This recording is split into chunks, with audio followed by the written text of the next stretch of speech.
Hi, I'm Caroline with Free Speech TV. Thank you for watching. I'm joined right now with director and producer of the film Whitewater Black Gold, David Lavallee. Thanks so much for joining us, David. Thank you. So before you went on as your hiking guide, you discovered those crevasses. And you were just a regular Canadian school teacher before that, as well as a guide.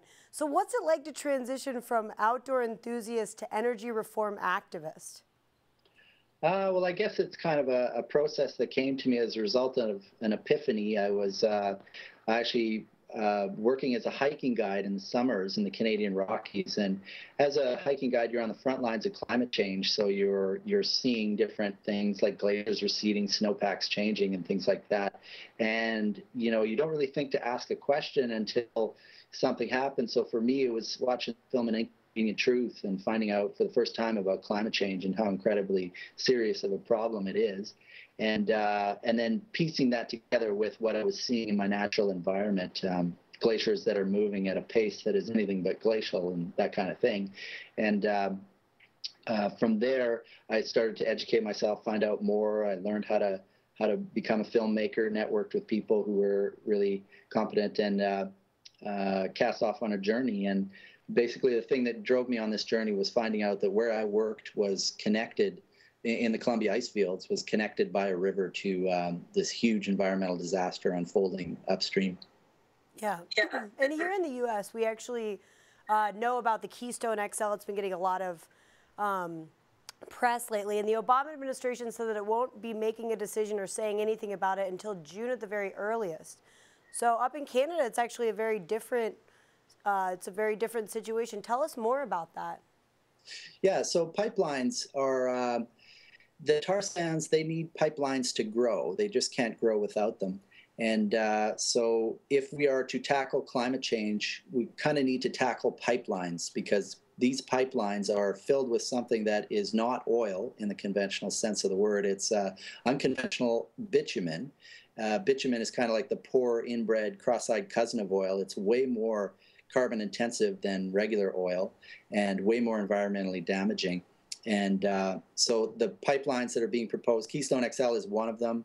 There's another one in Ontario that's being proposed, another one that's going to crisscross BC to a deep water port. It's called the Enbridge Northern Gateway, to a deep water port in Kitimat, British Columbia, on our northern coast. So Exxon Valdez type terrain on the northern coast. And so these are just the beginning of many, many pipelines that are being proposed. And if we want to tackle climate change, we have to shut down any further pipeline or fossil fuel infrastructure, basically. If we're serious about climate change, we need to freeze everything in place. Well, David, thank you so much for making this very crucial film. You show some really amazing images that oil companies would never want us to see. So it's really easy to feel helpless with this massive erosion going on with our ecosystem. So what would you tell our viewers about people who really want to do something about this issue? Thanks. That's a great question. I think it's easy to feel despair with the wide variety of things that are happening in our world today, and ecosystemic collapse and things like that. But I think there are some really, really powerful antidotes to this kind of thing. Democracy and community are the two things that we need to cherish, and we need to re-find our democratic traditions and make sure that politicians are accountable to us and that lobbyists are kept in check and things like that. Building community, growing food locally, localizing our economies is going to become really important in the future.